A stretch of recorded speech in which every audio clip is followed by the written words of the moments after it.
আসসালামু আলাইকুম, this is my first blog in Dubai. আশা করি সবাই সাথে থাকবেন আর কি। একটু বের হলাম একটা জায়গা যাব বলে। তো যাই হোক, জায়গাটা যেতে হলে আমাকে একটু কষ্ট করতে হবে। তো কষ্ট না করলে ওই জায়গায় পৌঁছানো যাবে না। আর গাড়ি থেকে যাওয়া অনেকটা কষ্টকর, কারণ এটা এক এরিয়া থেকে অন্য এরিয়া, তো তাই আমাকে মরুভূমির মাঝখান দিয়ে আমাকে যেতে হবে আর কি।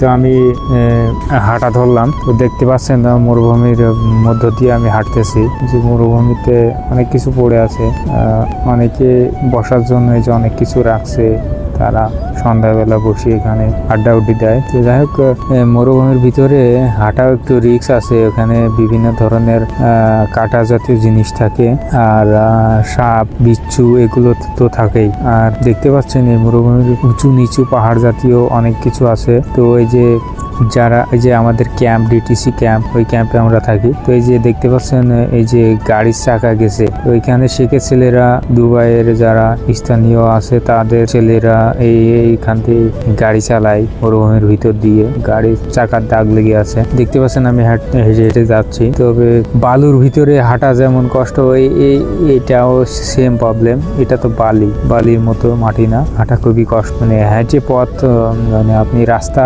সহজে আইগোতে পারবেন না, আপনি পিছনে পড়ে যাবেন। স্বপ্নের ভিতরে যেরকম দৌড়ালি মানে পথ আইগোয় না, ঠিক তেমন মানে মনে হবে আপনি স্বপ্নের ভিতরে হচ্ছে হাঁটতেছেন বা দৌড়াত, এরকম মরুভূমিতে হাঁটা মানে এরকম। তো যাই হোক, আমি এখন আসি দুবাইয়ের ভিতরে। আর আমার সামনে যে এরিয়াটা দেখতে পাচ্ছেন, ওই যে ওই পাশে, ওটা হচ্ছে কি শারজা এরিয়া। তো আমি ঢুকবো শারজা এরিয়া, সেই জন্য আমাকে হেঁটে হেঁটে মরুভূমি পাড়ে দিয়ে শারজার ভিতরে ঢুকতে হবে।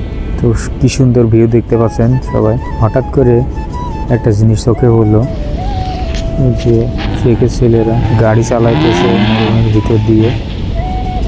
বিকট শব্দ করে ওরা গাড়ি চালায়, আর উঁচু নিচু কিছু মানে না ওরা, মানে গর্ত মর্ত কিছু দেখে না, যেমনি সেমনি গাড়ি চালিয়ে দেয়। ওই যে শারজা এরিয়া, আমি আছি এখন দুবাই এরিয়ার ভিতরে। আর এইখানে আমরা আমাদের ক্যাম্পে থাকা হয় আর কি। হেঁটে হেঁটে যাবো আর কি। দুই পাশ দিয়ে কারেন্টের, বিদ্যুতের পাওয়ার সাপ্লাই গেছে আর মরুভূমির মাঝখান দিয়ে। দুবাই আর কি, দুবাই অনেক সুন্দর, দেখার অনেক সুন্দর সুন্দর ইয়ে আছে। মানে দুবাই আর কি বলবো, এখানে আগে তেলের খনি ছিল, এখন হচ্ছে পর্যটক, মানে দুবাইয়ের আয়ের উৎস ছিল আগে তেলের খনি। ওইখান থেকে ওরা গ্রো করে এখন তেলের খনি তো অতটা নাই, এখন ওরা হচ্ছে গিয়ে পর্যটকদের উপর ফোকাস দিয়েছে আর কি। এইখানে দেখতে পাচ্ছেন বৃষ্টির কারণে, মানে বৃষ্টি যখন হয় প্রচুর হয়, তো বৃষ্টিতে এখানে ভেঙে গেছে আর কি। আমরা যাবো ওই যে ওই মার্কেটে, ওই পাশের ওই মার্কেটে। তো দেখতে পাচ্ছেন ওই সাইডে শারজার ভিতরে রাস্তার কাজ চলমান আছে, রাস্তায় গাড়ি কাজ করতেছে। আমি ওই দিকেই যাবো আর যাইতেছি, হাঁটতেছি। দেখে মনে হচ্ছে কাছে, কিন্তু অনেক দূরে হাঁটতে হচ্ছে। মানে আমি হেঁটে হেঁটে আসলাম অনেক দূর, অনেকক্ষণ পর্যন্ত। এরিয়া ক্রস করলাম, দুবাই থেকে শারজার ভিতরে ঢুকে পড়লাম। আমি এখন শারজা এরিয়ার ভিতরে, রাস্তার কাজ চলমান, সবাই কাজ করতেছে। তো এখন আমাকে যাইতে হবে উঁচু পাহাড় পাড়ি দিতে হবে আর কি। উঁচু পাহাড় পাড়ি দিতে হবে, উঁচু পাহাড়ে আমাকে যাইতে হবে। তো আস্তে আস্তে আগতে থাকলাম।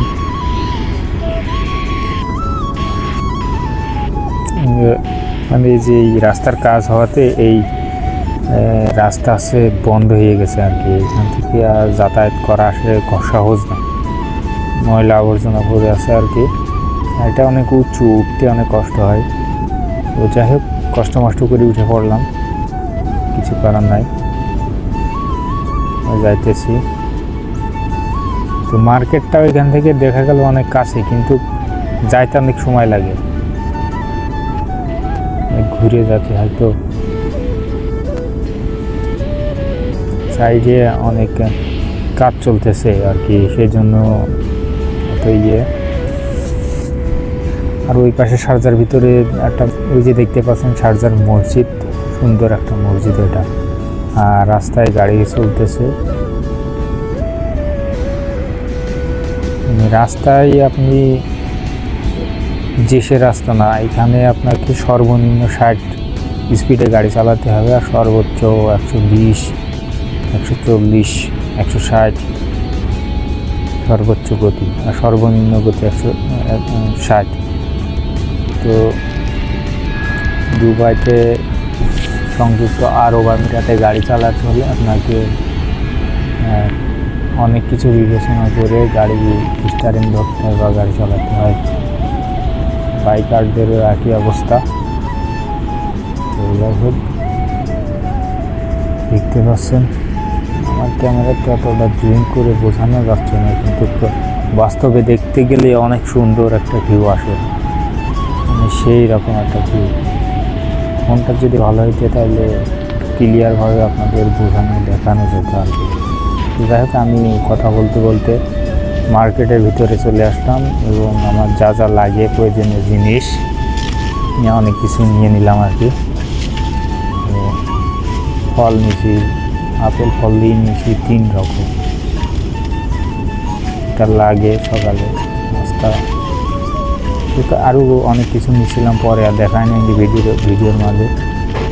তো নিয়ে আমি বাইরে বেরিয়ে গেছি, মার্কেট করা শেষ। এখন আর হাইটে যেতে ভালো লাগতেছে না, এখন গাড়িতে যাব। গাড়ির জন্য ওয়েট করতেছি, গাড়ি আসবে তারপরে গাড়িতে যাব। বলতে না বলতে গাড়ি চলে আসলো এবং গাড়িতে যাওয়ার জন্য রেডি। গাড়ির এই কাজগুলো অনেক অপরিষ্কার ছিল, তাই ক্যামেরা অতটা ক্লিয়ার আসতেছে না। যাইতেছি বাসার দিকে। তো আমার ফার্স্ট ব্লগ বা প্রথম ব্লগ হিসেবে মানে কেমন করলাম আসলে তা জানি না, তবে নেক্সট টাইমে ভালো করে ব্লগ করার চেষ্টা করব, যদি আপনারা সাপোর্ট করেন আর কি। দুবার মাটিতে আসলে ওভাবে সময় হয় না, তারপরেও যতটুকু পারি করবো আর কি। তো বলতে না বলতে যে চলে আসলাম আমাদের ক্যাম্পে, রুমে চলে আসলাম। তো ভিডিওটা যদি ভালো লাগে তাহলে সবাইকে বলি চ্যানেলটা সাবস্ক্রাইব করবেন এবং লাইক দিয়ে পাশে থাকবেন। ধন্যবাদ।